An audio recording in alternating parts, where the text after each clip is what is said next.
Picture this a Roman soldier's scarlet shield glinting under the Mediterranean sun, the deep indigo of a senator's ceremonial cloak, or the burnished gold of an empress's sandals.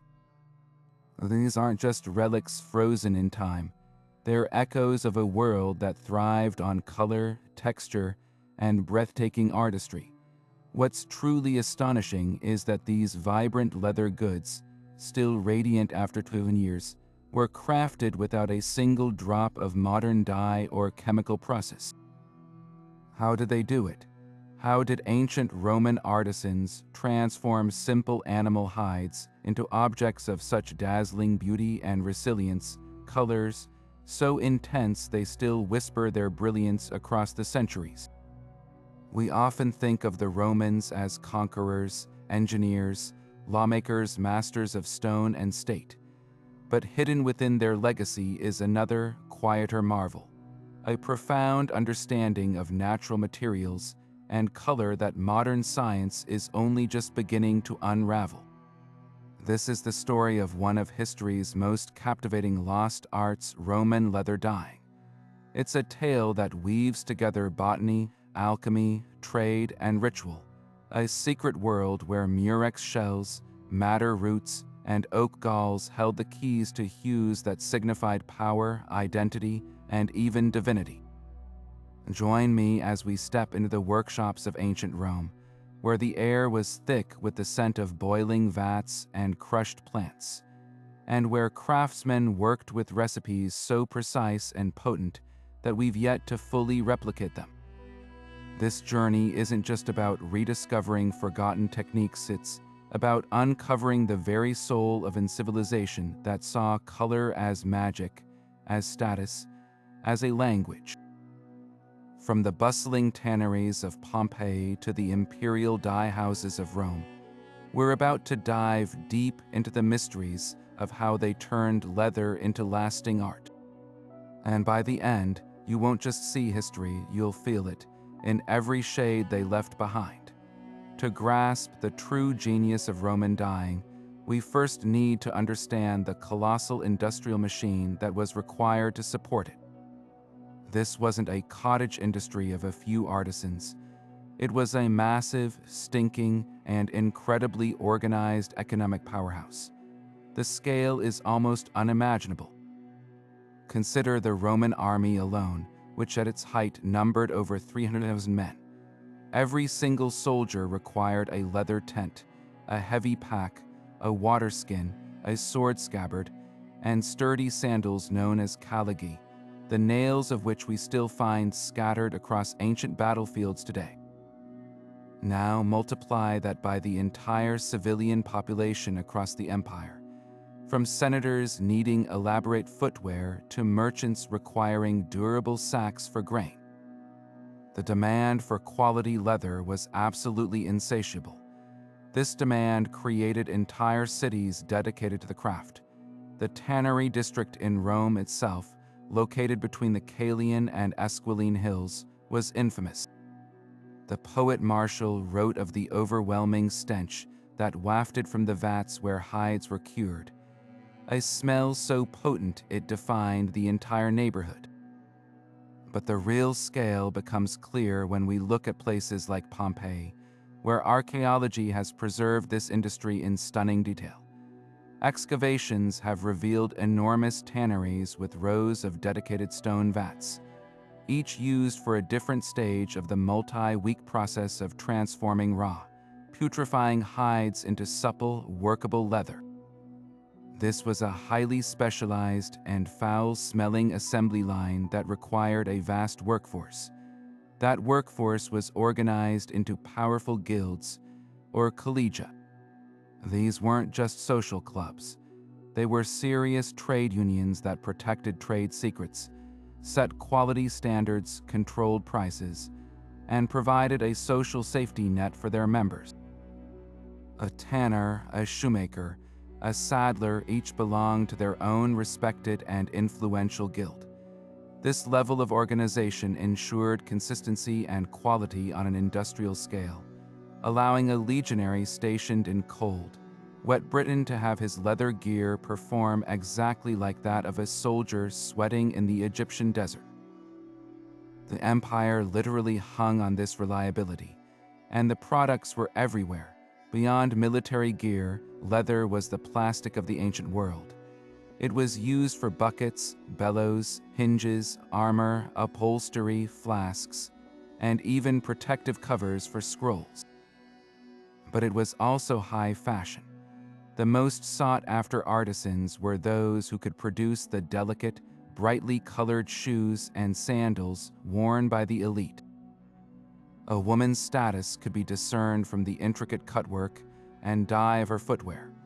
This combination of brutal utility and exquisite artistry showcases the Roman mind perfectly. They built an economy on something as fundamental as leather, but they elevated it into an art form. This massive, stinking, roaring industry was the essential canvas upon which the mysterious art of dyeing would create its masterpieces. Yet this industrial machine was merely the foundation, the blank slate awaiting its transformation. Because for the Romans, plain, undyed leather was simply unfinished. It was in the application of color that utility was elevated to art, and where social codes were literally worn on one's feet. We have this persistent image of the ancient world as a place of muted earth tones, of stone and dust, and faded fabric. Nothing could be further from the truth. Roman fashion, particularly in leather, was a riot of color, a deliberate and sophisticated visual language. The most iconic and potent color was, without question, purple. But Roman purple wasn't a single shade. It was a spectrum of power. The most coveted was Tyrian purple, extracted from the mucus glands of the murex snail.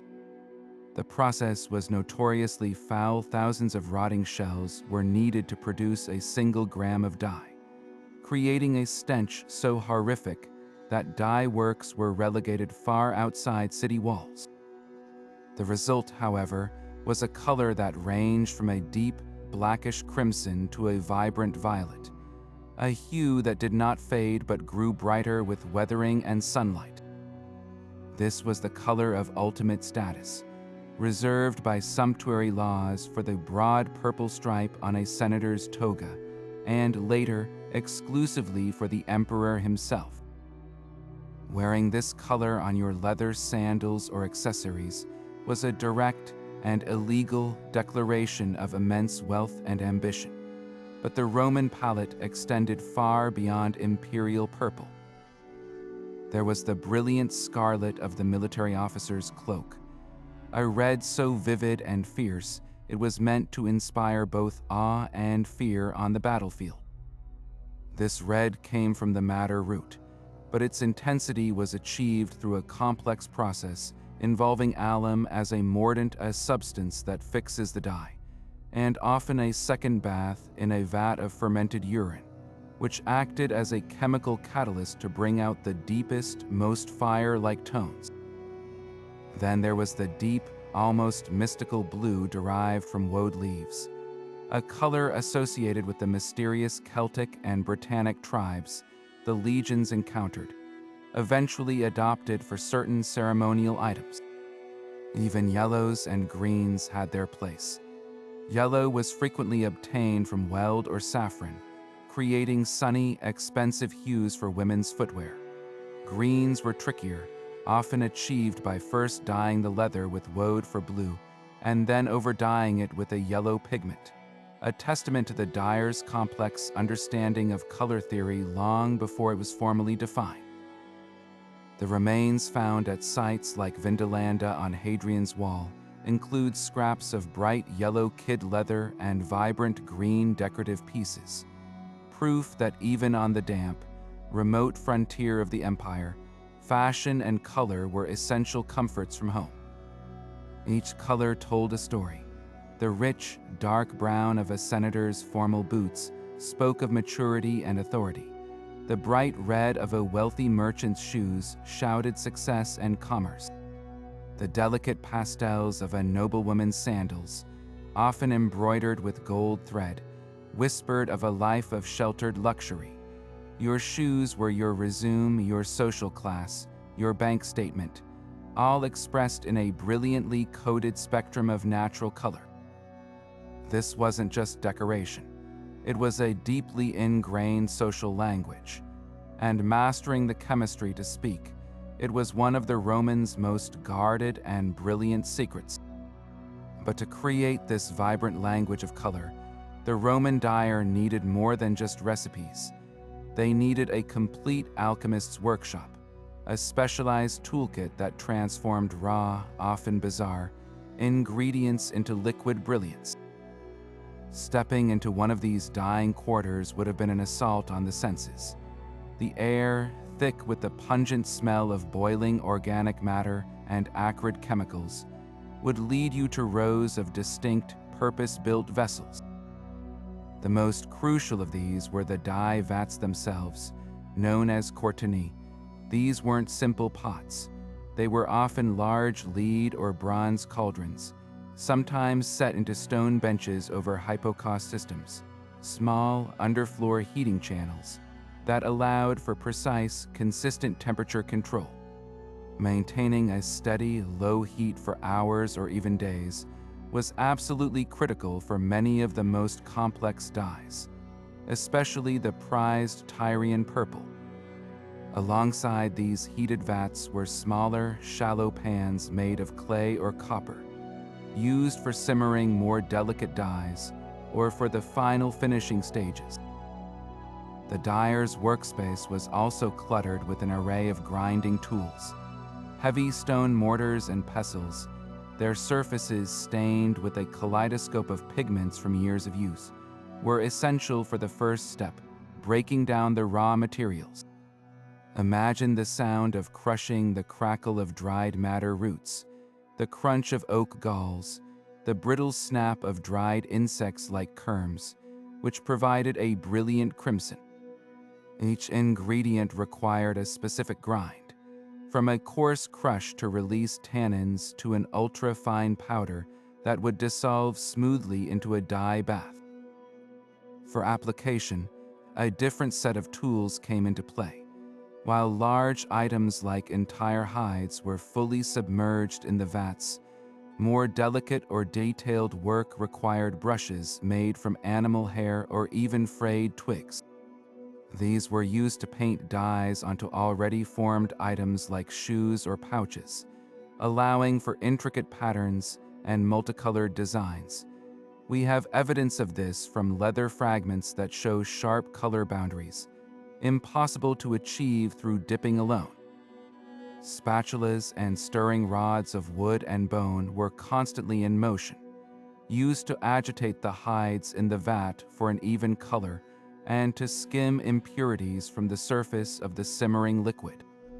And then there were the raw materials themselves, a testament to the Roman Empire's vast trade networks and botanical knowledge. This wasn't just a shelf of powders, it was a bizarre and organic pantry. Bags held dried, powdery oak galls, the strange growths formed on trees by wasps, which were rich in tannic acid, a vital mordant. Jars contained brilliant yellow saffron stamens or the less expensive but still effective weld plant. There were chunks of rare alum, a salty mineral that acted as the primary mordant. Imported from deserts in Egypt and the Aegean, the most valuable cupboard might hold a few precious, desiccated murex shells, waiting to be cracked open to access the gland that held the key to imperial purple. Every item in this workshop, from the soot-stained cauldron to the pestles stained a permanent bloody red, was a cog in a magnificent machine dedicated to one purpose, not just coloring leather, but transmuting it into a symbol of power, identity, and civilization itself. Of all the colors in the Roman world, one reigned supreme, a hue so potent it became synonymous with power itself. This was Tyrian purple, the legendary dye derived from the humble murex sea snail.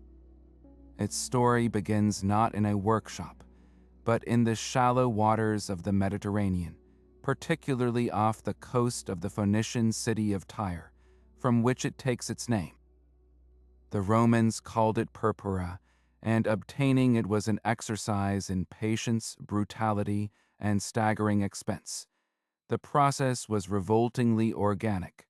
Thousands of these specific sea snails had to be harvested by hand. They weren't simply crushed. The dye makers would carefully crack the shell to extract a tiny vein, a hypobranchial gland, located near the creature's head. This gland held a minute amount of a milky, yellowish secretion. But here's where the true alchemy began. This secretion wasn't purple at all when first exposed to air. It had to undergo a complex biochemical transformation. The glands were collected and soaked in a salt solution in those large lead vats, then heated slowly and precisely for up to 10 days. The dyers would watch anxiously as the color slowly shifted through a spectrum, from yellow to green to blue and finally to that deep, rich, fast purple that was the ultimate goal. The stench emitted during this fermentation was legendary, described by ancient authors as so uniquely foul and pervasive that it could identify a dye works from miles away. It was said that the clothes of the workers themselves were permanently stained by the vapors alone, marking them with the very scent of wealth and power. The cost was astronomical. Historians like Pliny the Elder recorded that it took tens of thousands of these snails to produce just a single pound of dye, enough to color only the trim of a single toga. By weight, the finished dye was frequently valued at 15 to 20 times the price of gold.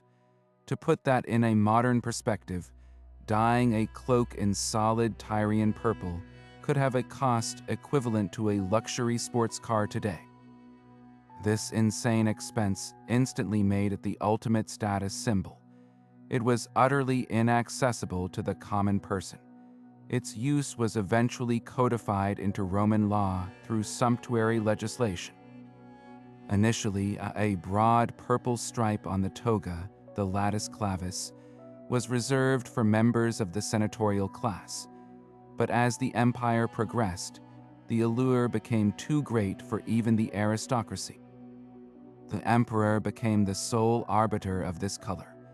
By the 4th century, a decree from Emperor Theodosius II reserved the production and use of true Tyrian purple solely for the imperial household. To wear it without permission was not just a fashion faux pas, it was treason, a direct challenge to the emperor's authority. This is why we see Byzantine empresses giving birth in a special chamber called the porphyra, lined with imperial purple stone, so that the heir would be born in the purple. The color was no longer just a dye. It was divinity made visible, a tangible manifestation of imperial power woven into the very fabric of society. It wasn't simply about looking rich. It was a non-verbal command, a silent announcement that the wearer was, quite literally, above the law. While the imperial purple from murex snails was the crown jewel of the Roman palette, it was the humble, earthy tones of ochre that truly colored the empire. If Tyrian purple was the color of the gods on Olympus, ochre was the blood of the earth itself, the vibrant, essential pigment that painted the daily life of millions, from the lowliest soldier to the most common citizen. This naturally occurring clay, stained by iron oxide, provided an astonishing spectrum of warmth, from sunny yellows and deep oranges to rich, blood reds. Its story is one of geology, industry, and practical brilliance, offering a stunning contrast to the exotic and snail-based origins of purple. Procuring this essential pigment was a massive underground endeavor. The Romans didn't just collect ochre from the surface. They became sophisticated miners, seeking out the richest veins of this colored clay. Some of the most famous quarries were in places like Cappadocia in modern Turkey, where the earth already boasted those famous warm hues. They would dig deep pits and tunnels, following the colorful strata through the rock.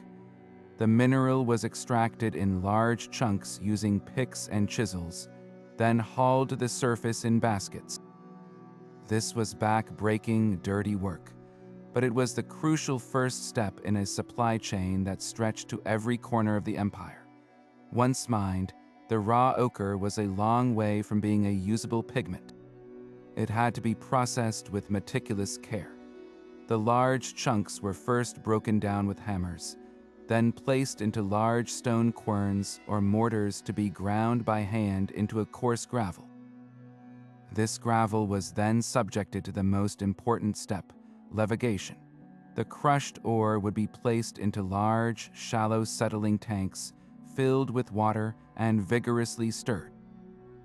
The heavier, worthless sand and rock particles would sink quickly to the bottom, while the fine, lightweight clay particles of the ochre would stay suspended in the water.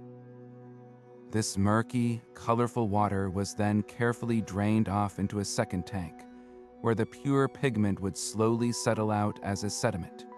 The water was drained away, and the thick, paste-like pigment was left to dry in the sun into hard cakes or blocks.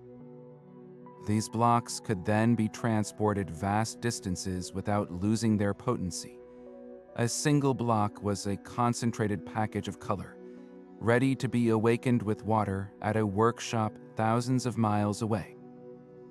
The highest quality ochre after this process had the consistency of the finest powder, feeling almost like silk between one's fingers. When a leather worker in a legionary fort in Britain received one of these blocks, the transformation began. To create the dye bath, the cake of ochre would be crumbled back into a powder and mixed with a binding agent. While the Romans used mordants like alum for organic dyes, ochre, being a mineral pigment, required a different approach. They often used simple, readily available materials like egg white, glue made from animal collagen, or even milk casein. This created a thick, paint-like slurry that could be applied to leather. For large items like a soldier's protective leather jerkin or an officer's red cloak, the leather was likely dipped directly into a vat of this ochre mixture. For more detailed work, like the intricate designs on a woman's sandal or the decorative stitching on a purse, brushes were used to paint the pigment on with precision. The result was a color that was not just visually striking but incredibly durable. Unlike some organic dyes that could fade with prolonged exposure to sun and weather, ochre's mineral-based particles physically bonded to the leather's surface and the protein-based binder. This gave it a remarkable permanence that we can still evidence today. Archaeologists have found fragments of Roman leather from damp, destructive environments like the forts at Vindolanda. And while the organic material has degraded, the faint, rusty stain of the ochre pigment often remains, a ghostly echo of the vibrant red that once made a soldier stand out on a misty British battlefield. It was the color of authority, of warmth, and of everyday life, proving that the Romans' mastery of color wasn't just about exotic luxury, but also about the intelligent, widespread use of the very earth beneath their feet. While the fiery reds of ochre and the imperial majesty of purple defined the extremes of the Roman spectrum, there was another color that held a more mystical and challenging allure: blue. In a world dominated by earthy tones, a true and lasting blue was rare, elusive, and deeply symbolic. It was the color of the night sky, of distant oceans, and of the eyes of the northern barbarians whom the legions both feared and fought. Achieving this hue on leather wasn't just a technical challenge. It was a form of botanical alchemy that required patience, precision, and a willingness to work with one of the strangest processes in the ancient dyer's repertoire: The primary source for this coveted blue came from a humble-looking plant called woad, Isates tinctoria. This unassuming biennial plant, with its tall green stalks and clusters of small yellow flowers, held the key in its leaves. But extracting the blue pigment was nothing like the simple boiling used for madder, root, or saffron.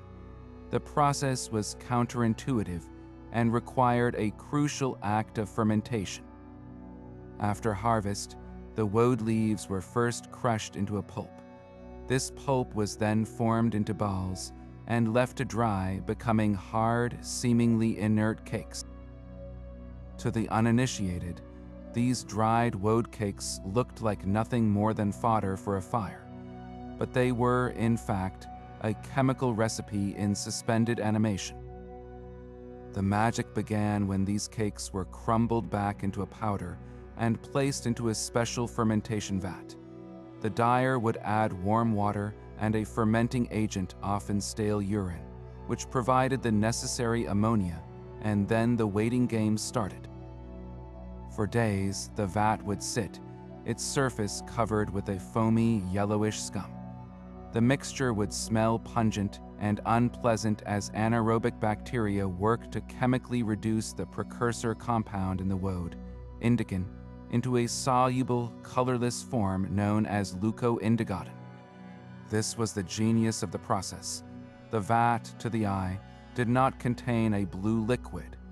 It held a stinking, yellowish-green, murky bath that gave no hint of the brilliance it contained. The actual dyeing was an act of pure theater. A prepared piece of leather would be submerged into this seemingly inert vat and soaked thoroughly. When the dyer finally lifted it out, the material would initially appear a pale, sickly yellow-green.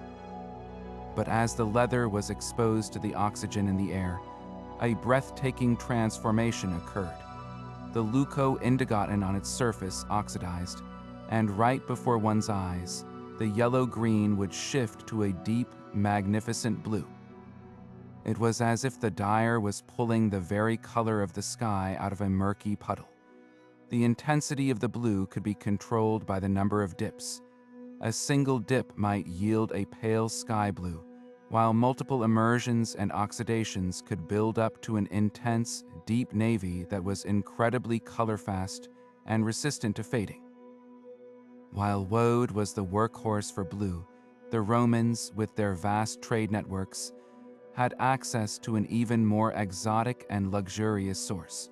True indigo, Indigofera tinctoria, imported from India and the East. This plant produced a much higher concentration of the same indigotin molecule, resulting in a deeper, more vibrant blue with less effort. However, its immense cost and the perilous journey it had to make meant it was reserved for only the most elite and expensive commissions, often used as an accent color on the finest imperial or sacerdotal leather goods. Through these complex and almost mystical processes, the Romans conquered the challenge of blue, wrapping their world not just in the colors of earth and power, but in the profound and lasting shades of the sea and the heavens above. But the vibrant dyes themselves, from the precious murex secretion to the humble woad leaves, were only half the story. The true magic, the alchemical secret that transformed these colorful liquids into permanent, lasting art, lay in a seemingly mundane class of substances known as mordants. Without them, the brilliant red of a madder bath would wash out of the leather in the first rain, and the imperial purple would fade to a memory under the Mediterranean sun. A mordant, from the Latin word mordere, meaning to bite, was the crucial chemical bridge that allowed the dye molecule to form an unbreakable bond with the protein fibers of the leather itself. The most important and widely used mordant in the Roman world was alum, a crystalline salt mined from deposits in the deserts of Egypt, the Aegean Islands, and the Middle East. To the Roman dyer, alum was worth its weight in gold. It acted as a molecular matchmaker. When a prepared hide was soaked in an alum solution, the salt would penetrate the leather fibers. Then, when that same hide was immersed in the dye vat, the alum would create a chemical reaction, forming an insoluble lake pigment, a permanent complex of the dye and the mordant, that was trapped securely within the very structure of the leather. This process, known as saddening the dye, didn't just fix the color. It often deepened and enriched it, bringing out the most coveted tones.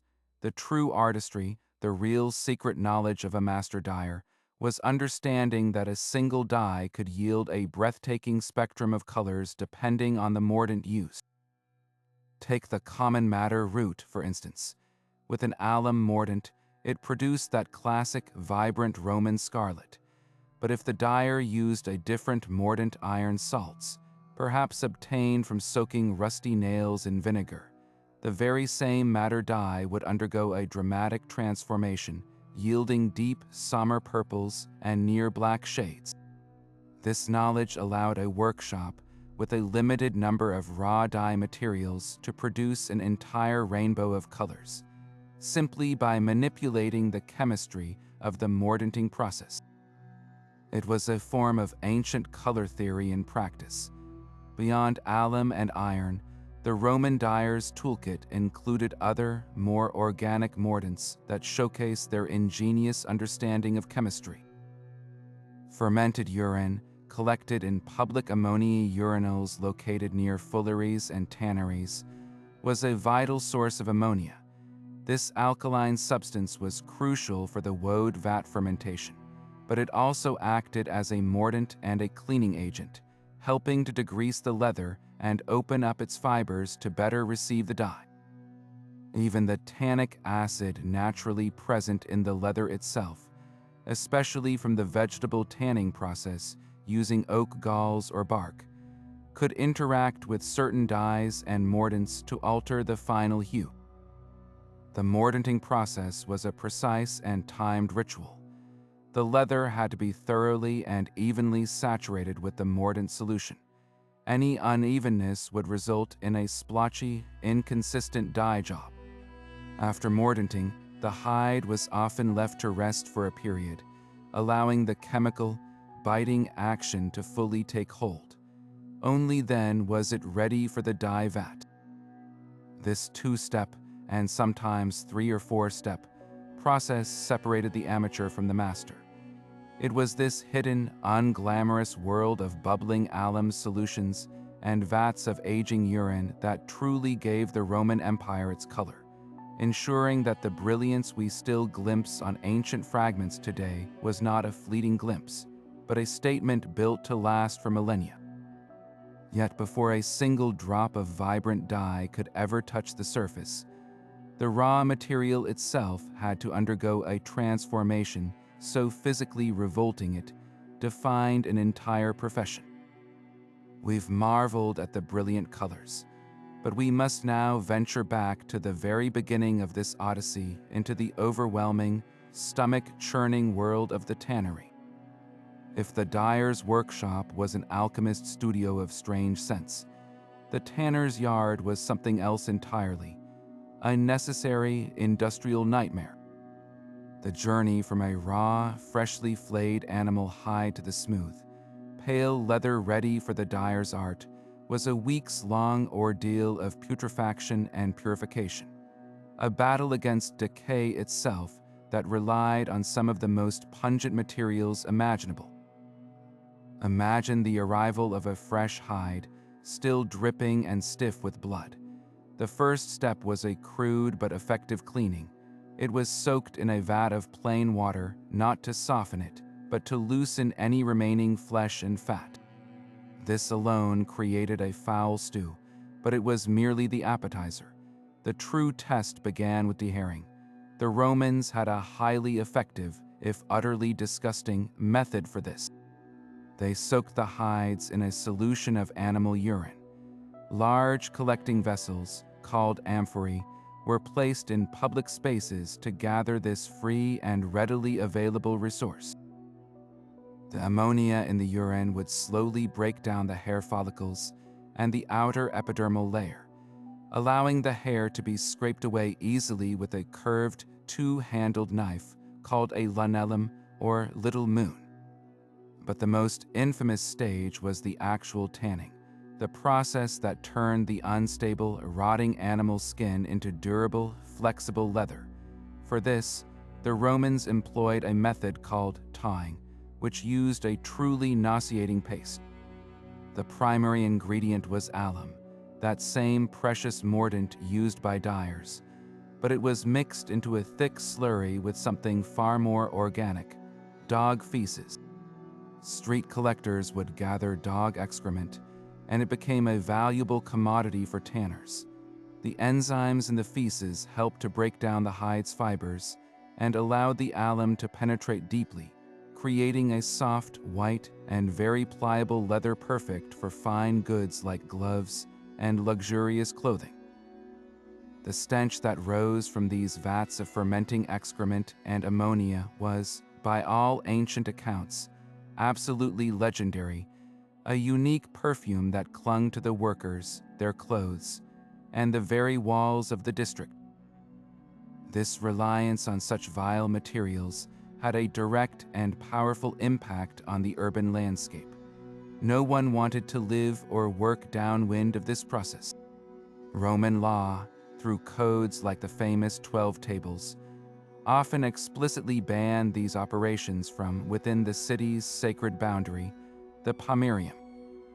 This forced the tanneries, along with other malodorous but vital industries like fulleries and dye works, to cluster in designated industrial zones on the outskirts of town, usually downwind of the prevailing breeze and near a water source for flushing away the waste.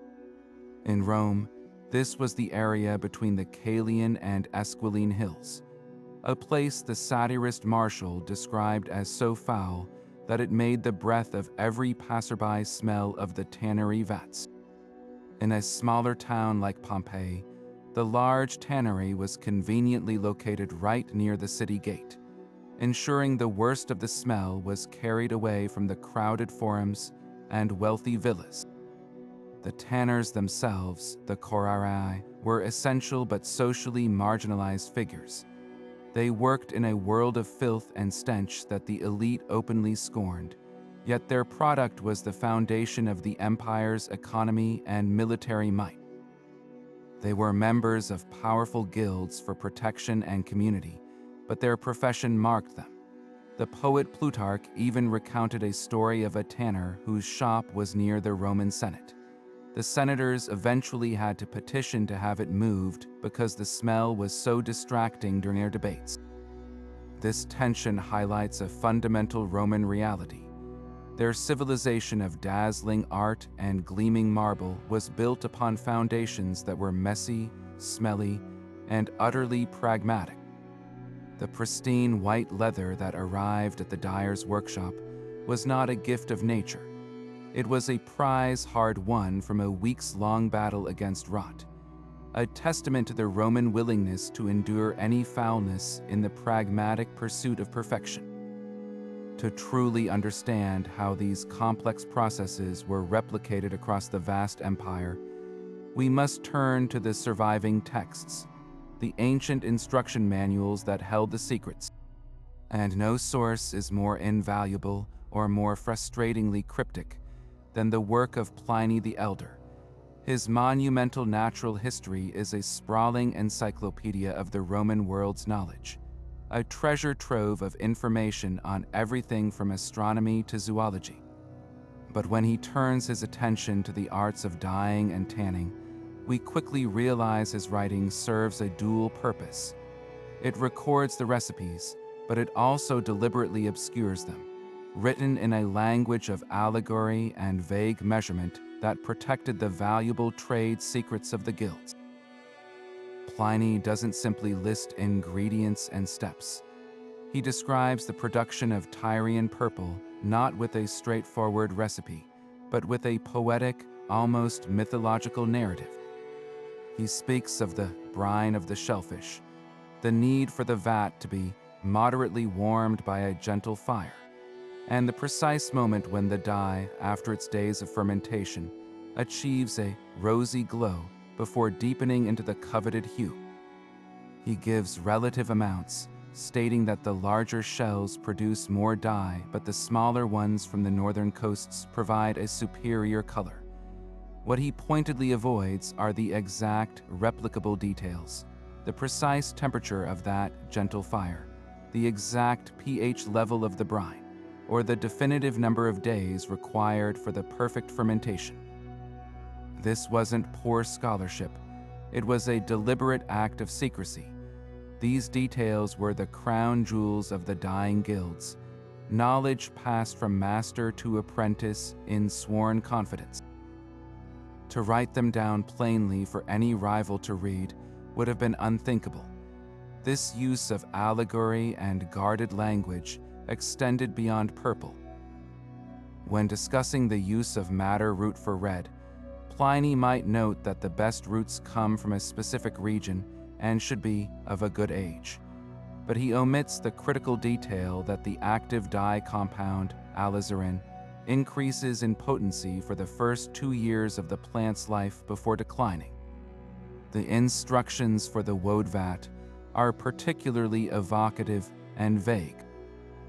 He describes the fermentation process and the magical appearance of the blue upon exposure to air, but the crucial knowledge how to maintain the precise anaerobic conditions within the vat, how to judge the perfect level of reduction by the smell and the foam, was experiential wisdom, not something that could be captured in text. This presents a fascinating challenge for modern experimental archaeologists. They aren't simply following an ancient recipe, they are engaging in a form of historical detective work, using Pliny's cryptic clues as a starting point for extensive trial and error.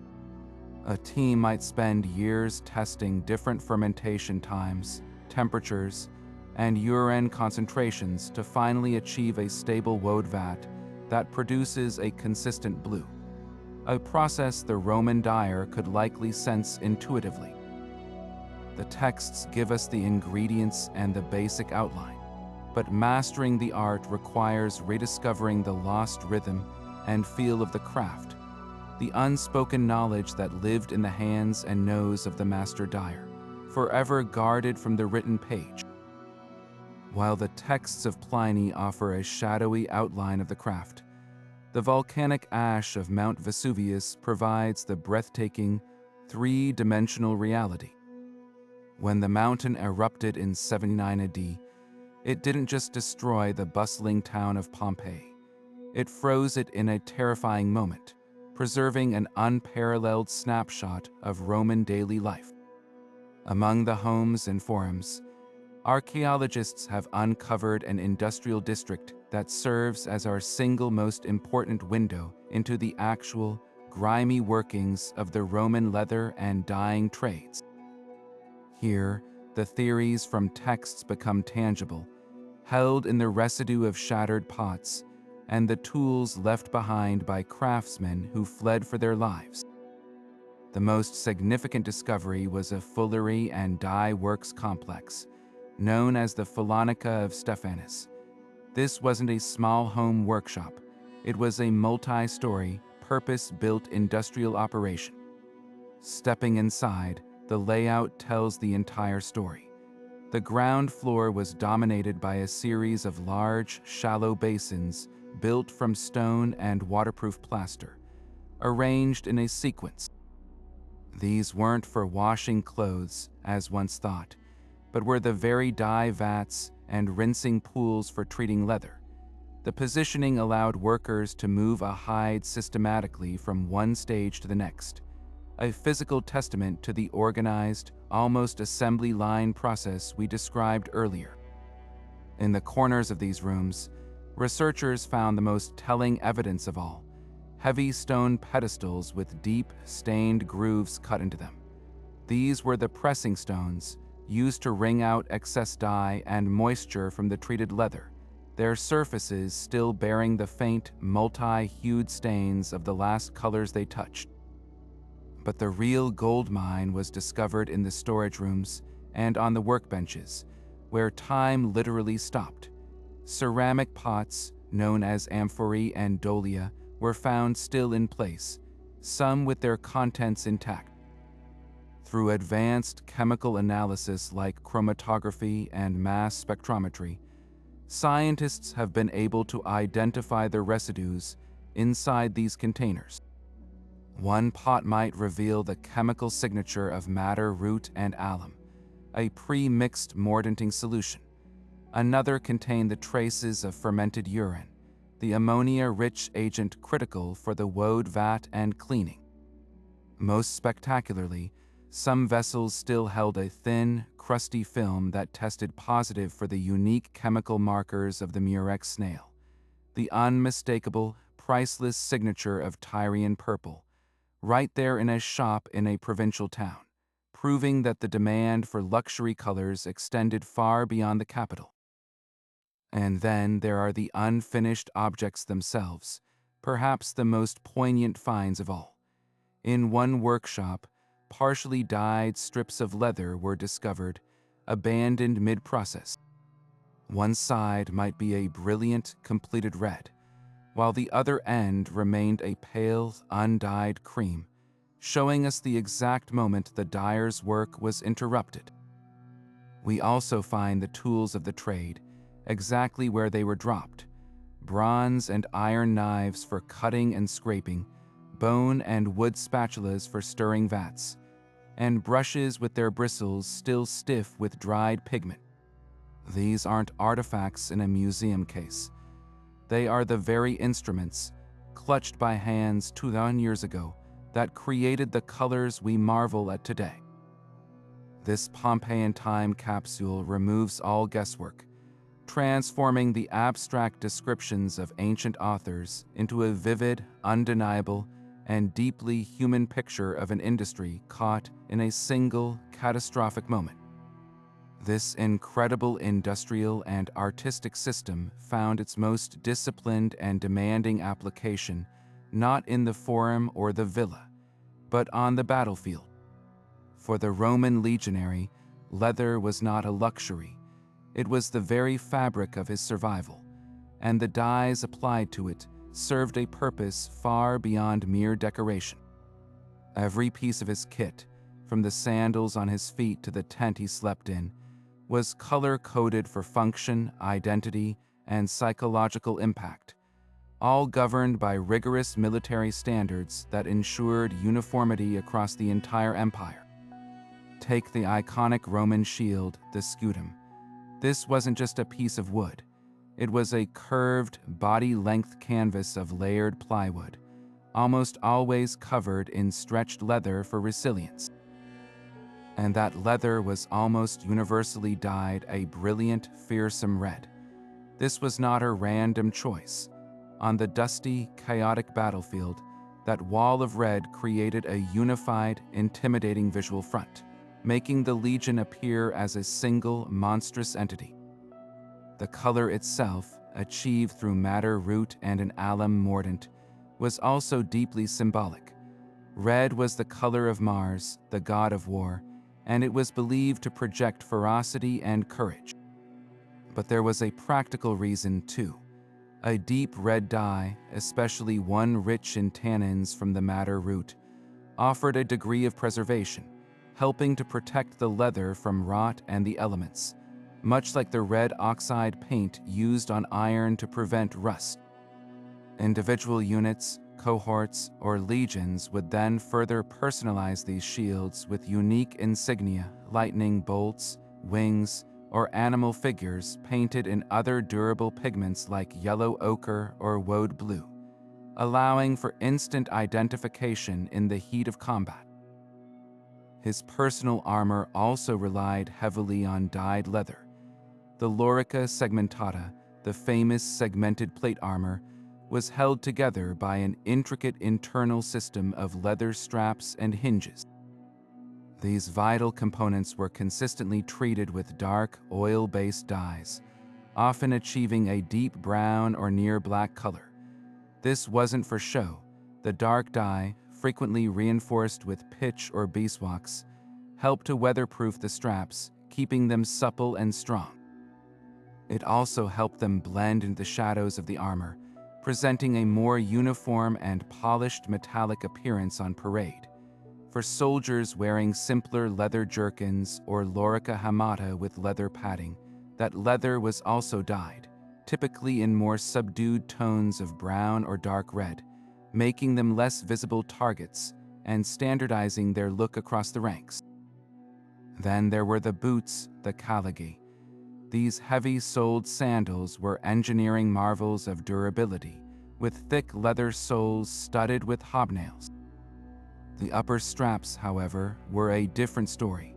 While often left their natural tan color for economy, there is evidence from sites like Vindolanda that officers or soldiers with extra pay to spend would have their callagi dyed. The most common color appears to have been a deep red-brown, similar to the shield, achieved again with madder. This not only made them look sharper, but provided that same protective benefit to the leather. The constant exposure to water, mud, and marching would quickly wear away any finish, so the dye acted as a sacrificial layer, preserving the integrity of the leather beneath for far longer. Perhaps the most overlooked item was the leather tent, shared by a contubernium of 8 men. This was their mobile home, and its large, oxide panels were meticulously treated with a mixture of dye and waterproofing agents. The standard color for these was a dull, earthy brown or gray, made from walnut shells or iron-rich ochres. This provided crucial camouflage when the army was on the march or in camp, helping the sprawling encampment blend into landscape. The dye process here was integral to the material's function.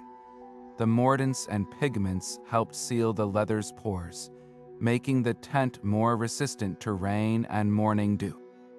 This attention to detail ensuring a soldier was dry, camouflaged, and his equipment instantly recognizable was a key component of the Roman military machine's legendary efficiency and cohesion, proving that their mastery of color was as much a strategic weapon as their gladius. Behind every vibrant color and every durable piece of leather lay secrets so valuable they were protected by more than just locks and doors. They were guarded by a sophisticated system of loyalty, ritual, and economic control, the world of the professional guilds. In the sprawling, competitive economy of ancient Rome, knowledge was the ultimate currency, and the artisans who possessed the recipes for the finest dyes wielded power far beyond their workshops. These craftsmen didn't work in isolation. They were organized into powerful associations known as collegia. For a dyer or tanner, membership in their respective collegium was not optional.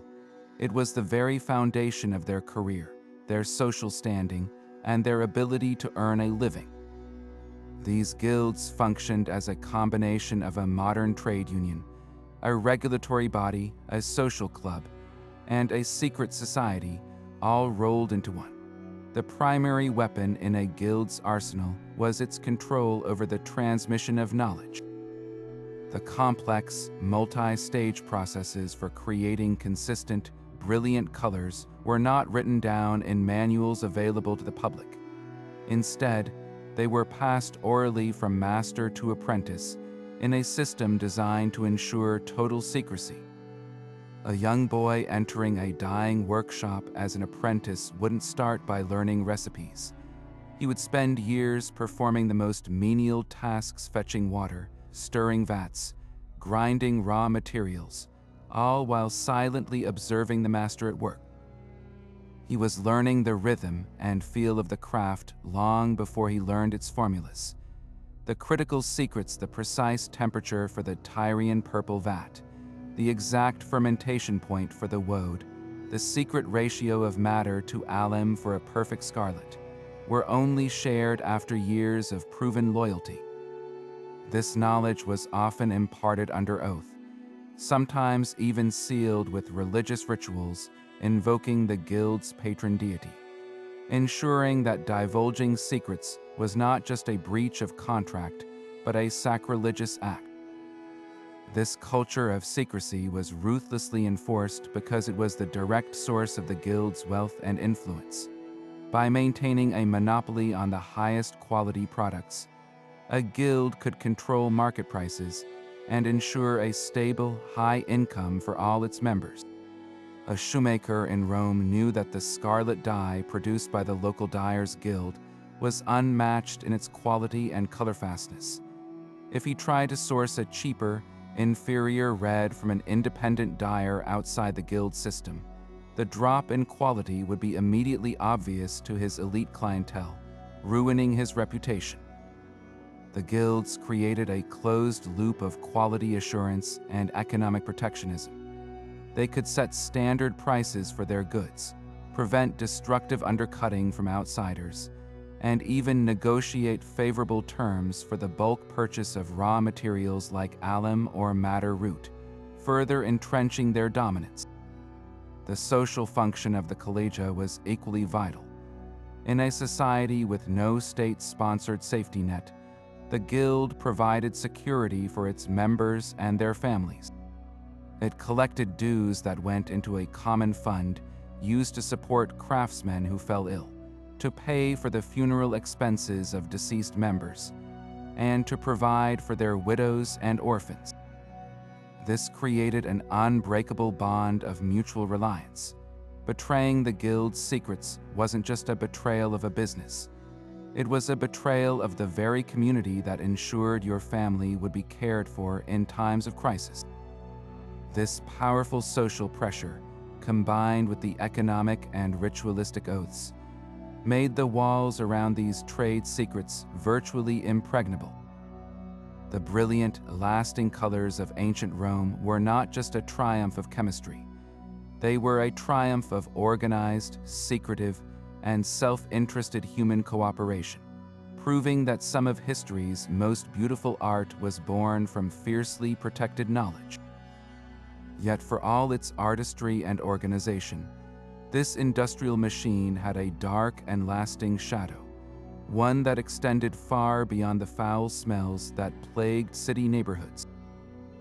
The Roman pursuit of color came with a staggering environmental cost, creating scars on the landscape and pollution so severe that we can still detect its traces millennia later.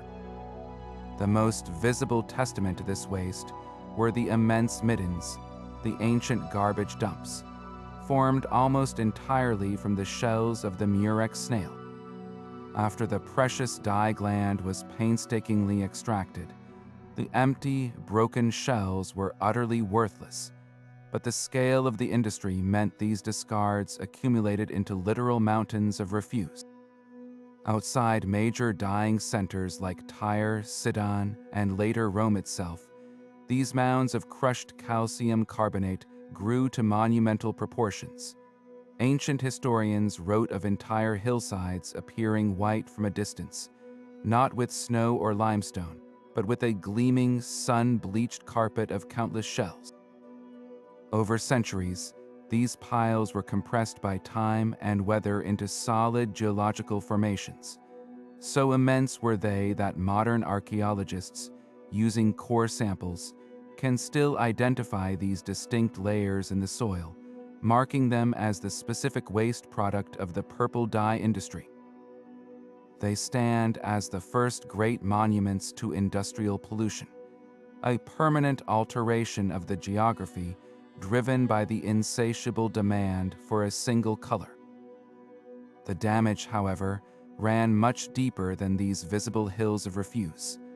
The liquid waste from both the tanneries and the dye works was a toxic cocktail that poured directly into the local environment.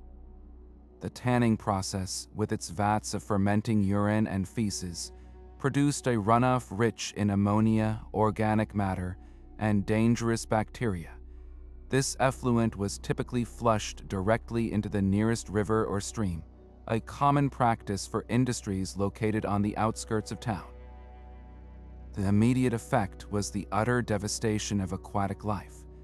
The ammonia would suffocate fish and other organisms by depleting the water of oxygen, while the introduction of fecal bacteria made the water downstream utterly undrinkable and a breeding ground for disease. The dye works contributed its own poisonous blend to this runoff. The vats for mordants like alum and iron salts would have leaked heavy metals into the water table.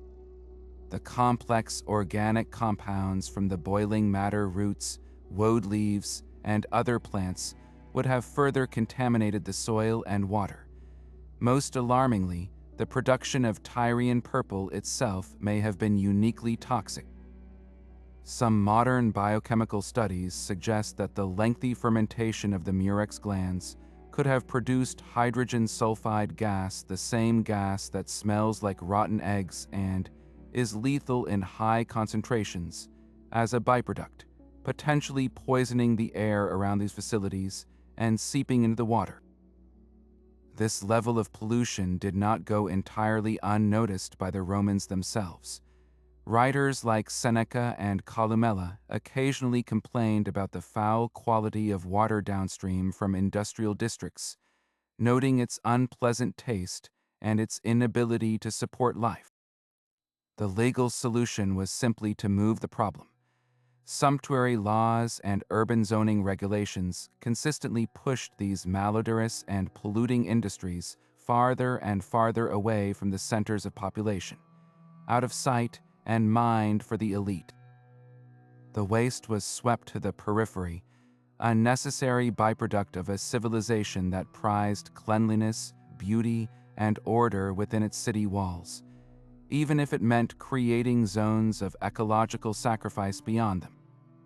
This ancient dilemma echoes profoundly into our modern world, a reminder that the breathtaking beauty of Roman art was often built on a foundation of hidden environmental cost.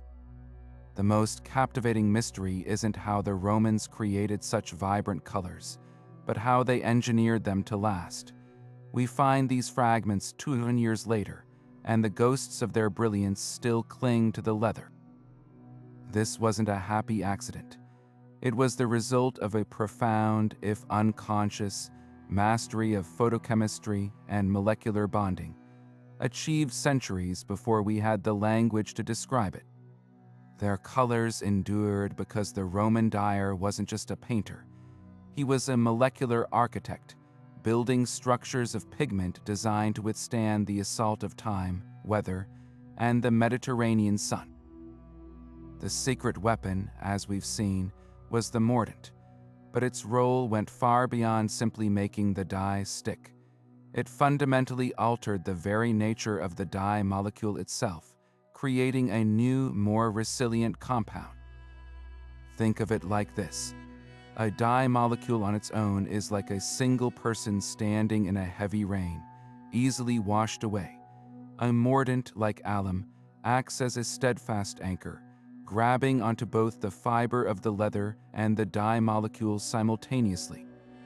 But the Romans did something even more clever. They often used a process called overdying or employing multiple mordants, which effectively built a cage around the pigment.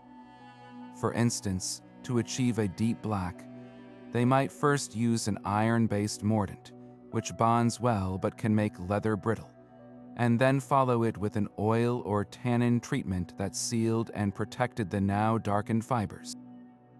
This multi-layered approach created a deeply embedded, complex color that couldn't be dislodged by simple exposure. The natural dyes they selected also possessed inherent chemical properties that modern synthetic dyes often lack. Many synthetic dyes are engineered for vibrancy and cost-effectiveness, but their molecular structures can be broken down relatively easily by photons in ultraviolet light. The organic dyes from madder, woad, and walnut shells, however, are large, complex molecules known as carbonyl compounds.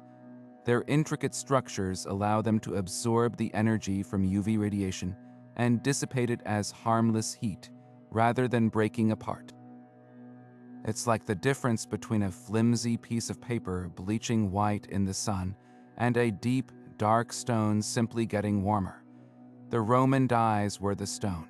Their molecular complexity made them naturally photostable. The vegetable tanning process itself, which used vast quantities of tannins from oak galls or bark, pre-treated the leather to be a more receptive and protective canvas. Tannins are astringent molecules that cross-link the collagen fibers in the hide, making it more durable and less permeable. This pre-cross-linked state was ideal for the subsequent dyeing process. The mordants and dye particles didn't just sit on the surface. They integrated into this pre-stabilized leather matrix. A modern analogy would be pre-priming a canvas before painting. The tannins were the Romans' primer, creating a stable, interconnected foundation that locked the color in from within the material's very structure, not just on its surface. We can see the proof of this technological triumph in the archaeological record. The Vindolanda tablets, those incredibly thin scraps of written wood found at a fort on Hadrian's Wall, survive because they were stored in waterlogged, anaerobic conditions that prevented rot. But nearby, in the same damp, destructive soil, archaeologists have found fragments of leather sandals and clothing. The organic material is often degraded, yet the stain of the dye remains perfectly visible as a stark, mineral shadow on the earth. The leather itself could rot away, but the chemical complex of dye and mordant was so inert, so stable, that it outlasted the very material it was meant to color. That is the ultimate testament to their success, a color so permanent it became a fossil. Yet for every law designed to enforce this chromatic hierarchy, there existed a bustling, shadowy industry dedicated to breaking it. The immense social cachet of wearing purple or a particularly brilliant scarlet created a powerful incentive for those who could not afford the real thing, giving rise to an entire underground economy of forgery and imitation. This was the world of the counterfeit dyer, a skilled but disreputable artisan working on the fringes of the law, using clever chemistry and cheaper materials to create convincing, if ultimately fraudulent, versions of the elite's most coveted colors. Their workshops were not in the prestigious industrial districts, but in back alleys and cellars, their trade a poorly kept secret among an aspiring middle-class desperate for a taste of prestige. The most common and sought-after forgery was inevitably purple. True Tyrian purple was so prohibitively expensive that a thriving market emerged for passable alternatives. One of the most common tricks was to create a double dye. A forger would first dye the leather with a much cheaper blue, often from woad, and then carefully overdye it with a red made from the kermes insect or madder root. When done with skill, this layered approach could produce a rich, plum-like hue that, to the untrained eye in certain lights, could pass for the real thing. Other forgers turned to even more inventive, and often less stable, concoctions. Some experimented with lichens that yielded a faint purple tint, while others tried to stretch their valuable murex dye by adulterating it with cheaper substances like crushed berries or even colored earth, a practice that would inevitably be revealed after a few exposures to sun and rain as the inferior pigments faded away. The authorities and the elite were, of course, deeply aware of these practices, and the fight against forgery led to the development of surprisingly sophisticated methods of authentication. A reputable dyer would often provide a certificate of origin with his most expensive goods, a guarantee that the color was genuine. Wealthy patrons and imperial inspectors became expert at spotting fakes. They knew that true Tyrian purple had a unique, almost metallic sheen and a specific, subtle scent, a mix of the sea and the dye itself, that cheap imitations could not replicate. They would rub the fabric with a piece of white linen, A true fast dye would not transfer, while a poorly fixed forgery would leave a telltale stain. This cat-and-mouse game between the forgers and the authorities turned the very wearing of color into a high-stakes performance of social climbing, where a single drop of rain could reveal a person's true station. Yet the story of Roman color is not confined to the shores of Italy or the mines of the Aegean. It is a tale written across oceans and deserts, on the sails of merchant ships and the backs of caravan camels. To truly grasp the scale of their ambition, we must zoom out from the workshop and look at the empire not as a political entity, but as the heart of a vast, pulsating web of global trade. The demand for vibrant, lasting color was one of the most powerful engines of commerce the ancient world had ever seen, pulling precious commodities from the farthest, most myth-shrouded corners of the known world and funneling them toward Rome. This insatiable appetite for hue didn't just decorate the empire. It fundamentally shaped its economies and its exploration, reaching out to touch civilizations thousands of miles away. Perhaps the most legendary of these trade routes was the one that brought true indigo from India.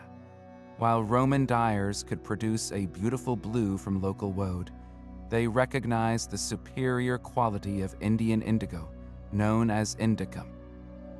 This was not a fermented paste, but a purified, solid cake of deep blue pigment, far more potent and capable of producing richer, more intense shades with less effort. Acquiring it was a monumental undertaking.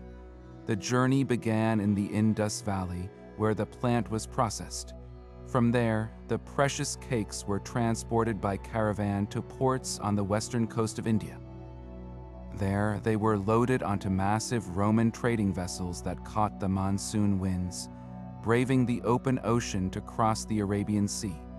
These ships would sail up the Red Sea, where the cargo was offloaded, carried by camel caravans across the desert to the Nile, and then shipped down the river to Mediterranean ports like Alexandria. From there, it finally made its way to Rome. This incredibly long and perilous supply chain, involving countless middlemen and facing risks of shipwreck and banditry, made Indian indigo one of the most expensive luxuries in the Roman world, a blue worth its weight in silver. From the sun-baked hills of Hispania came another luxury red to rival madder, kermes. This was not a root or a berry, but a dye derived from the dried bodies of a tiny scale insect, Kermes vermilio, that infested certain species of oak trees. Harvesting it was a painstaking process of scraping the insects off the branches at precisely the right time of year. But the reward was a stunningly brilliant and color-fast scarlet that the Romans called cocum. Spanish kermes was so highly prized that it became a major export commodity for the province, a source of immense wealth for local producers and Roman merchants alike. The demand for this insect dye was so high that it likely led to the first instances of managed farming, where stands of oak trees were carefully cultivated and protected to encourage the growth of the kermes population. This represents an early form of resource management driven purely by the economics of luxury fashion. But the Roman net was cast even wider. From the forests of Germania and Gaul, they imported vast quantities of wood and bark for tanning and for producing duller browns and yellows. From the coast of North Africa came the valuable and versatile saffron, whose stamens could produce a brilliant and expensive yellow, as well as other local plant dyes. The deserts of the Eastern Empire and beyond supplied the essential alum, the magical mordant without which most of their colors would simply wash away. This wasn't a simple matter of sending a ship to pick up an order. It required established trade treaties, permanent foreign outposts, and a deep understanding of seasonal winds and markets. Roman merchants, or their agents, had to be embedded in these foreign ports, negotiating with local rulers and traders, speaking a babel of languages, all to secure a consistent supply of these colorful treasures. This global hunt for dyes did more than just stock the shelves of Roman workshops. It fundamentally altered the world's economic landscape. The immense amount of wealth flowing out of Rome to pay for these luxuries in silver and gold coin had an inflationary effect on the economies of the regions that supplied them. A kingdom in India or a tribe in Arabia might suddenly find itself wealthy beyond measure from the Roman trade, its local economy transformed by this influx of imperial coin. The routes established for dye trade became the superhighways for the exchange of all other goods: spices, silks, glassware, and ideas. The Roman desire for a particular shade of red or a more vibrant blue became a driving force of globalization, weaving together the economies of Europe, Asia, and Africa in a complex, interdependent web that would persist for centuries, all because of the relentless, empire-wide hunger for color.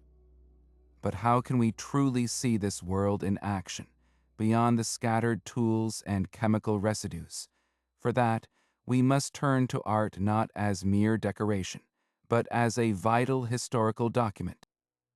The Romans were meticulous in depicting the industries that fueled their world, and one piece stands out as our most comprehensive visual guide to the dyer's craft: the magnificent Barberini mosaic.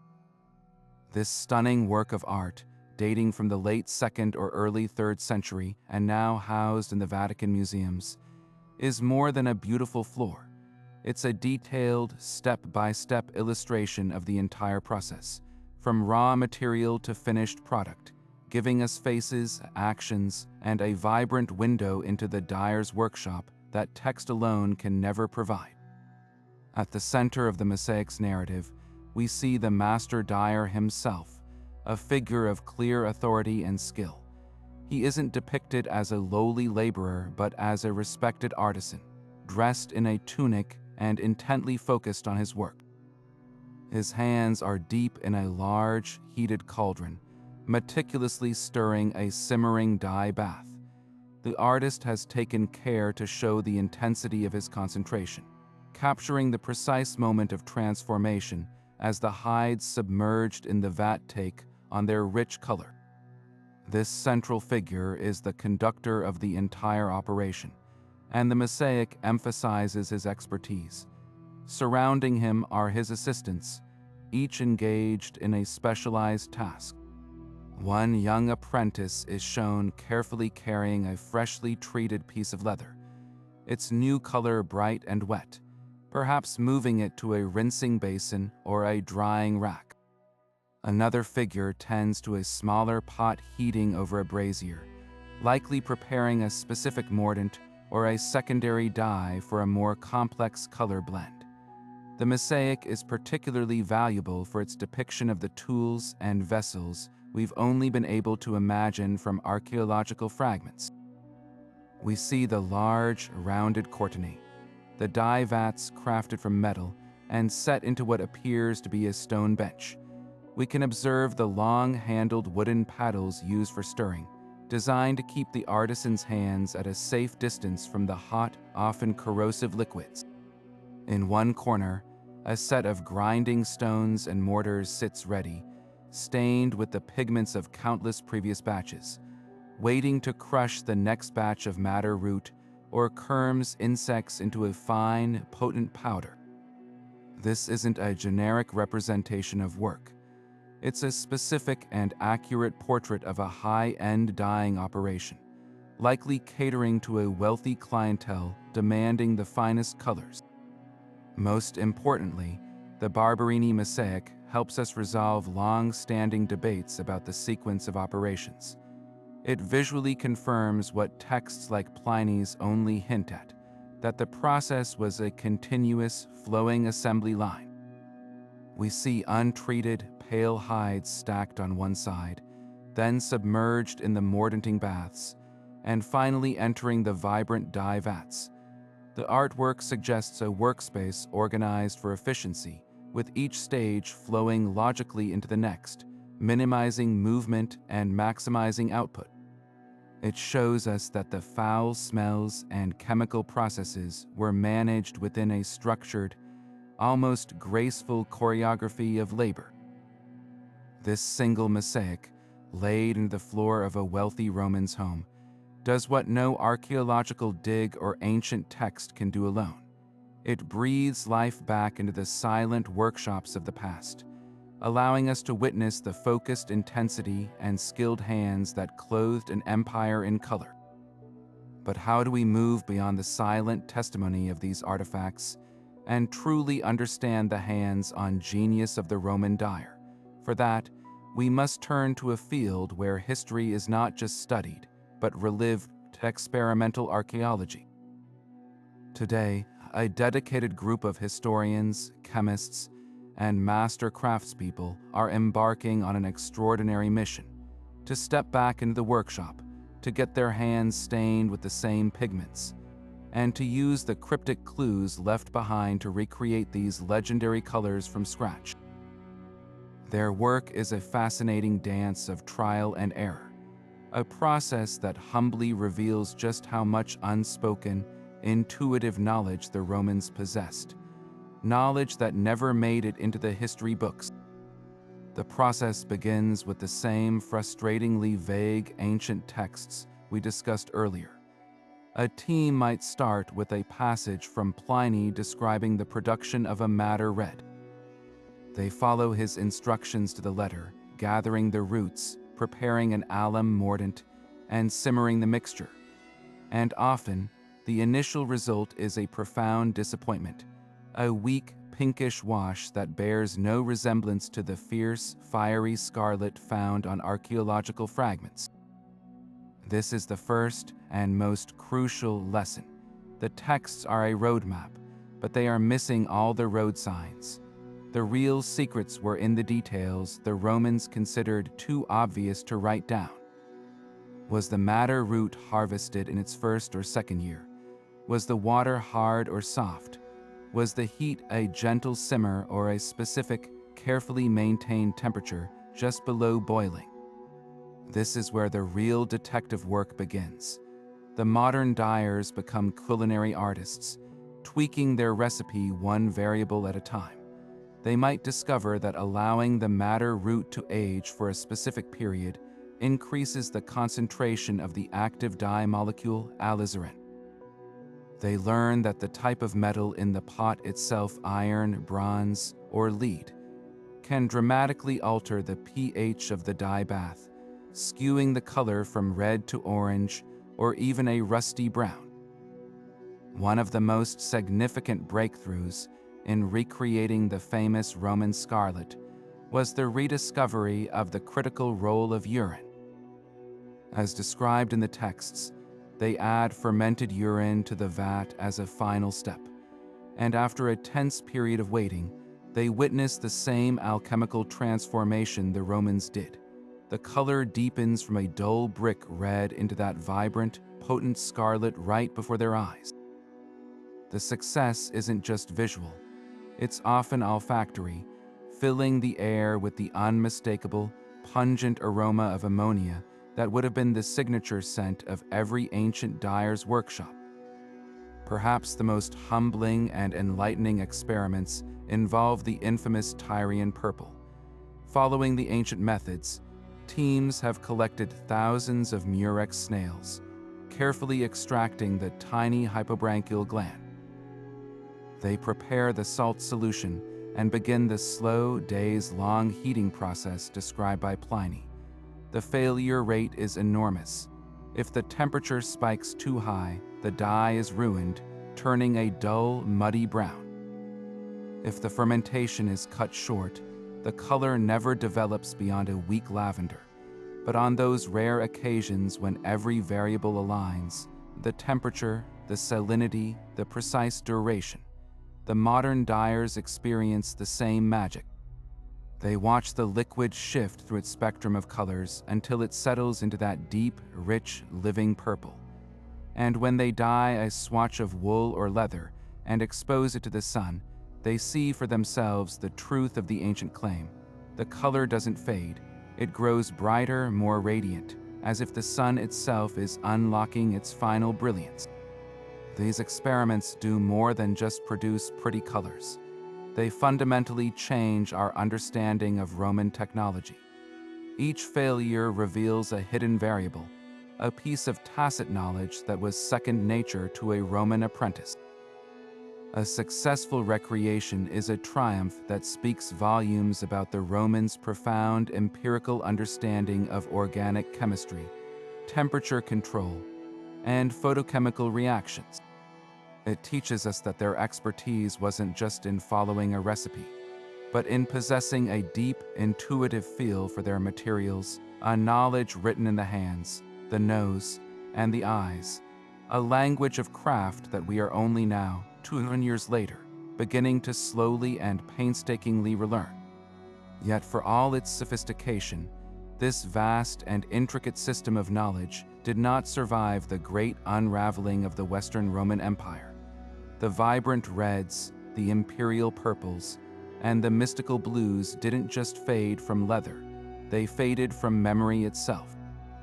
How could such an advanced, continent-spanning industry, with its powerful guilds and precise chemical understanding, simply vanish? The answer isn't found in a single cataclysm, but in a slow, crushing collapse of the very pillars that supported it. A perfect storm of economic disintegration, social upheaval, and technological fragmentation. The first and most devastating blow was the irreversible shattering of those long-distance trade networks. The empire's incredible dye palette was built on a globalized economy. Spanish kermes, Egyptian alum, Indian indigo, and Tyrian murex all traveled thousands of miles along secure sea lanes and well-policed Roman roads, funded by a stable currency and guaranteed by the Pax Romana. As the empire's political and military authority crumbled in the 4th and 5th centuries, this system fell apart. Invasions and piracy made Mediterranean shipping perilous. Land routes became fragmented and unsafe for large merchant caravans. Without the immense buying power of the Roman state and its wealthy elite, the economic incentive to undertake these incredibly risky journeys evaporated. A dyer in Gaul might have known the recipe for a brilliant scarlet, but without access to the specific alum from the Aegean or the kermes insects from Spain, he simply couldn't produce it. The knowledge became theoretical, a set of instructions for ingredients that were now impossible to find. This economic collapse directly triggered the second great loss, the dissolution of the specialized guilds. These collegia were the living libraries of the craft, the institutions that protected and transmitted their secrets through generations of apprentices. But their existence depended on a stable, wealthy urban consumer base that could afford high-quality, dyed luxury goods. As cities contracted, wealth disappeared, and the economy reverted to localized subsistence. The market for expensive scarlet shoes or indigo blue accessories simply evaporated.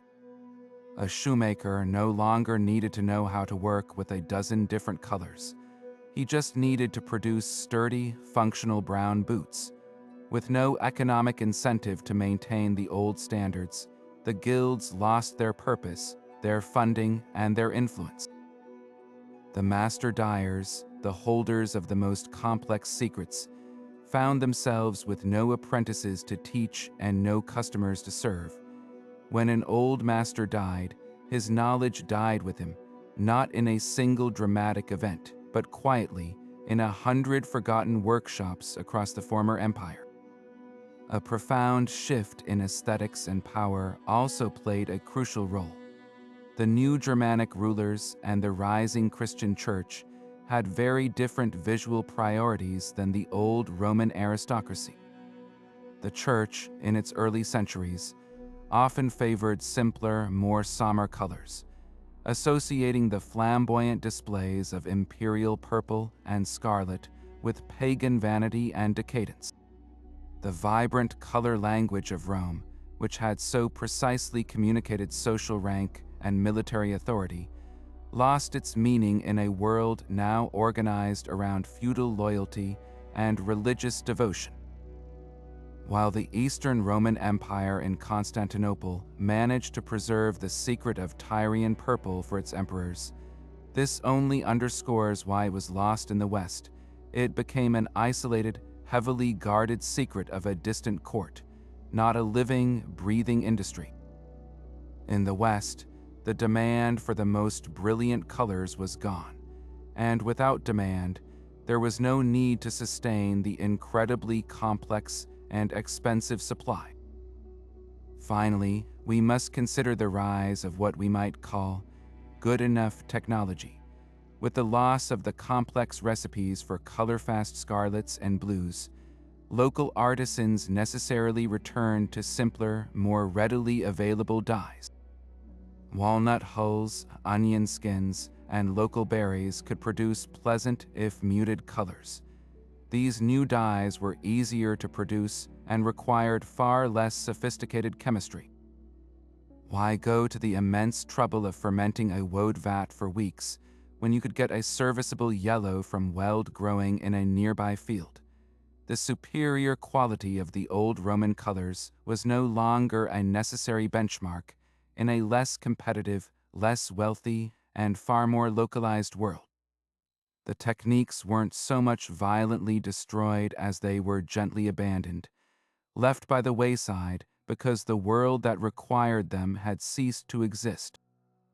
The knowledge didn't vanish in a flash.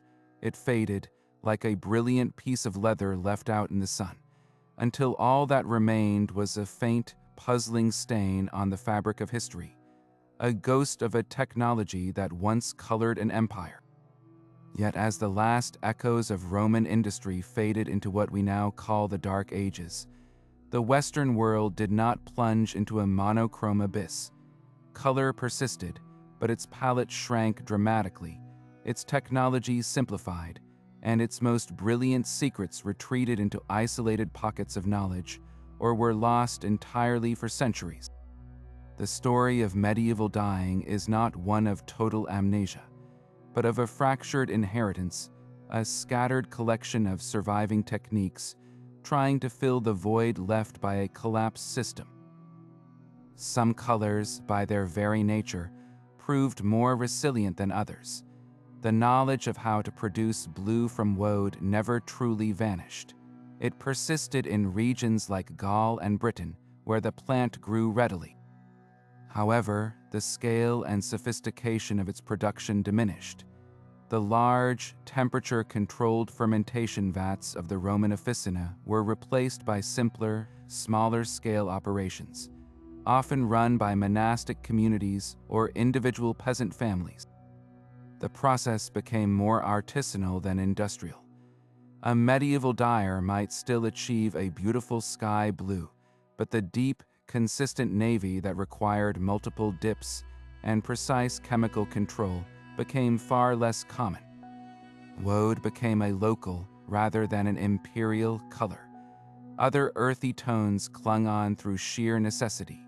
The browns from walnut hulls, the yellows from onion skins or weld, and the rusty reds from local madder. These were simple enough to produce without complex mordants or imported materials. They became the workhorse colors of the medieval period, dressing the vast majority of the population in durable, if somewhat muted, shades. The vibrant social language of Roman leather, where your shoes declared your rank and wealth, gave way to a more pragmatic and somber palette. Color was less about status and more about availability, a direct reflection of a world that had turned inward and localized. But the most spectacular losses were reserved for the colors of ultimate power and luxury. The deepest, most brilliant scarlet, achieved through the perfect marriage of specific matter, imported alum and urine fermentation, became a ghost. Medieval dyers could still get red from madder, but it often leaned towards a brick red or a dull orange, lacking the fiery depth and unparalleled color fastness of the Roman version. Without access to the specific alum from the eastern deserts or the precise technical knowledge of the guilds, the recipe was broken. The same fate befell the legendary Tyrian purple. The knowledge of harvesting the murex snail, the weeks-long fermentation process, and the precise temperature control required became the stuff of myth and legend, a secret known only to a handful of craftsmen in the distant, almost mythical city of Constantinople, the last bastion of the Roman Empire in the east. In the west, purple took on an entirely new and much less impressive meaning.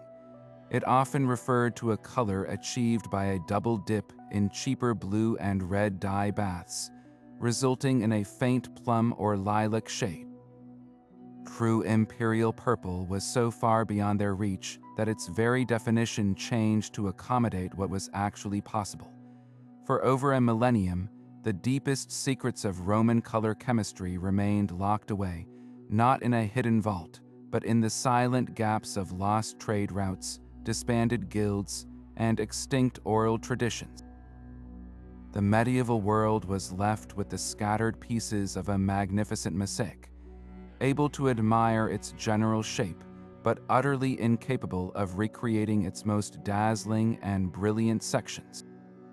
For centuries, the true composition of these ancient colors was locked away, hidden within the very fibers of the leather itself. We could admire the results, but the precise ingredients and their proportions remained a beautiful mystery, inferred from texts but never truly confirmed.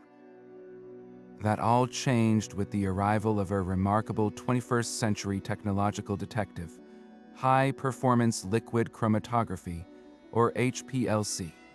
This isn't a tool that looks like something from an archaeologist's tent.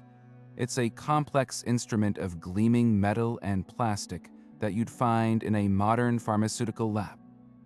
Yet, it has become one of the most powerful windows we have into the ancient dyer's workshop, allowing us to reverse engineer their recipes molecule by molecule. The process begins with an almost heartbreaking act of trust. A curator must grant scientists permission to take a microscopic sample, often smaller than a pinhead, from a 200-year-old artifact. This tiny fragment, perhaps from a child's shoe found in a waterlogged ditch at Hadrian's Wall, or a scrap of a legionary's shield covering from the deserts of Egypt, is then treated with a series of delicate solvents. These modern chemical solutions are designed to gently coax out the very last traces of the ancient dyes that still cling to the collagen fibers, creating a tiny, colored liquid extract. This minuscule drop holds the entire chemical history of the object, a story written in a language of organic compounds that only a machine like HPLC can read. The prepared sample is then injected into the heart of the chromatograph. The machine forces this liquid under incredibly high pressure through a long, thin column that is packed with a specially designed granular material. This is where the magic of separation happens. As the liquid mixture travels through this column, the different chemical compounds within it, the individual dye molecules, interact with the packing material at different rates. Some molecules stick a little longer, others zip right through. This process acts like an incredibly precise sorting race, separating the complex cocktail of ancient chemistry into its pure individual components. One by one, they exit the column and pass into a detector, which identifies each compound based on how long it took to travel through the system, creating a unique digital fingerprint known as a chromatogram. The readout from this machine is a series of peaks and valleys on a graph, a landscape that tells a profound story. Each peak represents a specific chemical compound that was present in the ancient dye. Scientists can then compare these peaks to the known fingerprints of reference compounds, pure alizarin from madder, indigotin from woad, or the unique brominated compounds that are the exclusive signature of the murex snail. This is how we move from historical guesswork to scientific fact. We can now say with absolute certainty that a specific red on a specific scrap of leather from Pompeii was indeed made from madder root, and we can even detect the presence of the specific alum mordant that helped fix it there. It's like finding the dyer's own written formula, but written in a chemical language we've only just learned to decipher. Perhaps even more exciting than confirming what we already suspected are the surprises HPLC has uncovered. These chromatograms have revealed the presence of organic compounds that don't match any known single plant or animal source. This suggests that Roman dyers were using complex, mixed dye recipes that were never recorded in any surviving text. A particular shade of orange might turn out to be a blend of madder and weld, or a deep black might show traces of both iron tannates and an unexpected berry extract. These findings reveal a level of sophistication and experimentation that we never attributed to them, showing that their color palette was even more nuanced and creatively achieved than we could have imagined. The silent, faded leather fragments are finally beginning to speak, and through the language of modern science, they are telling us secrets that were lost even before the fall of Rome itself. Behind the dazzling colors and the sophisticated chemistry lay a grim and brutal reality that Rome itself rarely acknowledged. For all its engineering genius and artistic achievement, the Roman economy was fundamentally built on the backs of a massive, exploited underclass, and nowhere was this more evident than in the tanning and dyeing industries. The incredible stench that defined these trades wasn't just a byproduct of the process. It was a powerful social barrier, ensuring that this vital but revolting work was relegated to those with no power to refuse it. While skilled dyers and master tanners could earn a decent living within their guilds, the most dangerous, difficult, and foul-smelling tasks were almost certainly performed by slaves, convicts, and the very poorest of the freeborn, a hidden workforce that paid for Rome's brilliance with their health and their freedom. The evidence for this is circumstantial but overwhelming, painted not in texts that celebrated the elite, but in the practical realities of the Roman world. The tanning process, with its vats of fermenting urine and excrement, was described by authors like Martial and Plutarch as a punishment for the senses, a smell so potent it was considered a public nuisance. Who, in a society with any other choice, would willingly submit to such work day after day, year after year? The sheer physical danger was immense.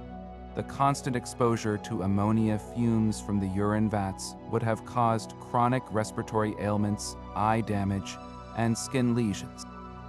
The handling of dog feces and rotting animal hides was a direct pathway to a horrifying array of bacterial and parasitic infections, from tetanus to dysentery.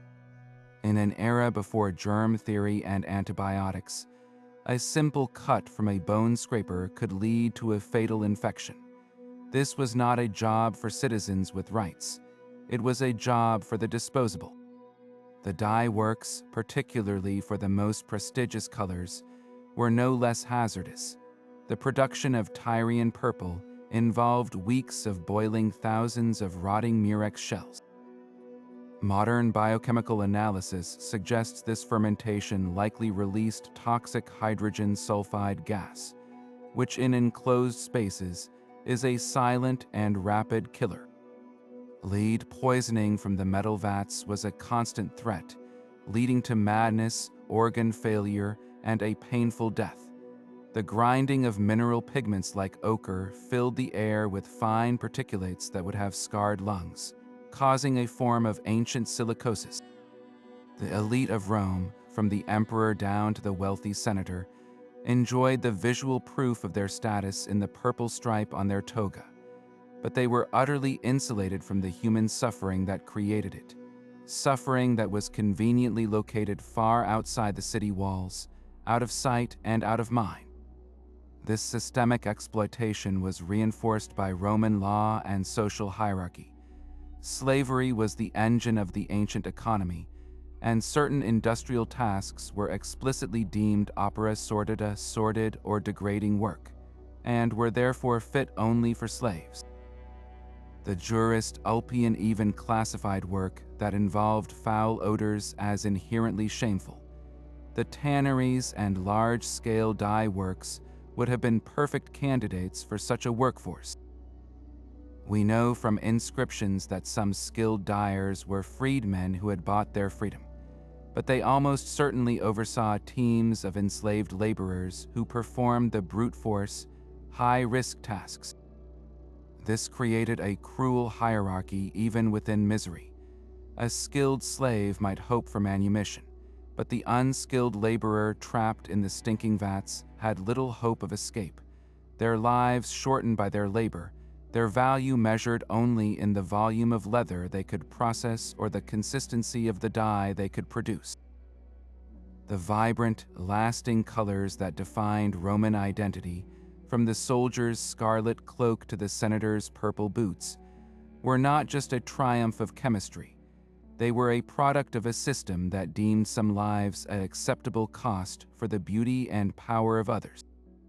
And yet, the echo of the Roman dyer's hammer on his mortar and pestle did not fade into silence with the empire's fall. It simply changed its rhythm, its beat persisting through the centuries to resonate in the most unexpected of places, your own closet. That rich brown leather jacket, the vibrant red handbag, even the indigo denim of a favorite pair of jeans, each is a descendant of the technological revolution that began in those smelly, industrial suburbs of ancient Rome. The Roman pursuit of durable, vibrant color didn't just vanish. It set the entire precedent for Western fashion, establishing a fundamental truth that we still live by today. Color is not merely decorative. It is identity, value, and art, intrinsically woven into the very material we wear. We can see this direct lineage in the surprising survival of specific natural dyes. Walk into a high-end artisan leather workshop today, and you might just catch the distinct, earthy scent of madder root simmering in a vat. While synthetic dyes dominate the mass market, a dedicated movement of craftspeople has returned to these ancient organic sources, seeking their unique, living hues and superior connection to the material. They are the direct inheritors of the Roman coriarii and infectors, using the same madder root to achieve that classic warm red, the same walnut hulls for deep, complex browns, and the same indigo for that timeless blue. The tools may be stainless steel instead of lead, but the chemistry is identical. The choice to use these dyes is a conscious one, a statement about quality, sustainability, and a deep respect for the material that the Romans would have understood perfectly. It's a rejection of the disposable, a return to the permanence that defined their finest work. This legacy is even more apparent in the very language and structure of the modern leather and fashion industries. The Roman system of specialized guilds finds its parallel in today's protected geographical indications and artisan certifications.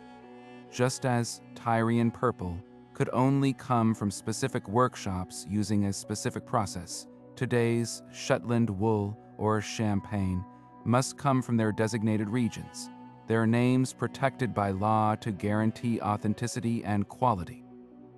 The Roman guild's control over recipes and standards to prevent fraud is mirrored in the modern luxury brand's fierce protection of its trademarks and manufacturing secrets. The entire concept of a brand itself, a name that signifies a promise of specific quality, color, and craftsmanship, is a direct evolution of the reputation a Roman dyers' guild spent centuries building. Perhaps the most profound connection is the unbroken chain of color symbolism that links our world to theirs. The Roman association of purple with ultimate power and luxury never truly died. It was adopted by the Byzantine emperors, then by the cardinals of the Catholic Church, and eventually by the kings and queens of Renaissance Europe. When a royal robe is trimmed with ermine and a deep purple velvet, it is making the same statement of divinely sanctioned authority that a Roman emperor's purple pallidimentum did 2,000 years ago. The fierce red of a military officer's uniform, from the British redcoats to a modern ceremonial dress jacket, is a direct psychological descendant of the Roman legionaries' scarlet cloak, designed to project confidence and command attention on the field. We are still speaking the chromatic language they so masterfully invented. Ultimately, the Roman obsession with color-fast, beautiful leather established the very benchmark for quality that we still strive for. Their relentless experimentation proved that materials for daily use could and should be things of beauty engineered to last. This philosophy is the bedrock of the entire concept of heritage wear and bespoke craftsmanship today. When we admire a pair of leather boots that will develop a unique patina over decades of wear, or a jacket whose color deepens rather than fades, we are valuing the same principles they did. We may now achieve it with chromium tanning and synthetic dyes, but the goal is unchanged: to create objects that tell a story over time, whose beauty is earned through use and whose value is measured in years, not seasons. The Roman legacy is not locked away in a museum case. It's hanging on a rack, walking down the street, and resting on your shoulders, a testament to an ancient pursuit of perfection that continues to color our world. So as we pull back from the vats and workshops, what we're left with is a sense of staggering sophistication. This was far more than a simple craft. It was a tightly woven tapestry of botany, chemistry, global economics, and social power.